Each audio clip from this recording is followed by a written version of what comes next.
Here we are at Matson Motor Works. We're going to replace a slave cylinder on a 1998 BMW Z3. You see it up on the ramps there. And we're going to go over some tools you need. You need an 11 millimeter flare wrench. You need a 13 millimeter socket, a 3/8 ratchet. And later you'll need a 7 millimeter flare wrench when you go to bleed it. And you need a 6-inch extension.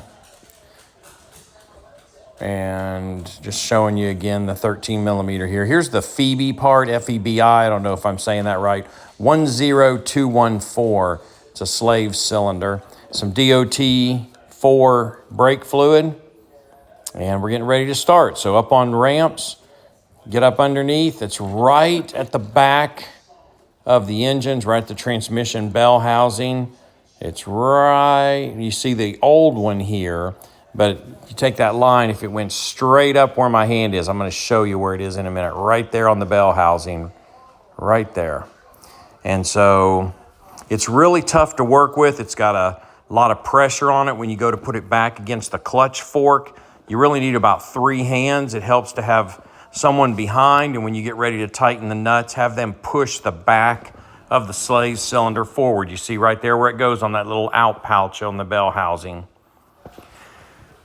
It's really not hard to get to. A lot of videos say it's almost impossible to get to, but it's not. You can get to those 13 millimeter nuts relatively easy as long as you have that 6-inch extension. And this is just messing with it. So I put it up a couple of times and I could not get it bled properly. You see the line there, using the clutch pedal, doing everything. So at the end of this video, I'm going to show you what I'm messing with here that you can't see up there. But make sure that your brake master cylinder has plenty of brake fluid for the DOT4. That's what it's there for. And so what I'm doing with my hand is I'm actually holding the ears of the slave cylinder and I'm pressing the rod with my hand manually.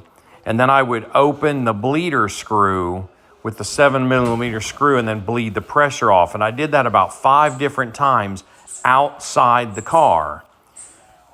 And then I put it back in the car. You see the 13 millimeter there. And fastened it down. And then someone was in the car and we did the clutch pedal bleeding 2 more times. So here's what I was doing. So I was pushing, grab the ears with your thumb, push that rod, and you've got to have the brake line connect or the slave cylinder connected. And then you're just opening and closing. So you're pumping that about 3 or 4 different times, and you'll feel it start to get a lot harder. And then you close the bleeder screw.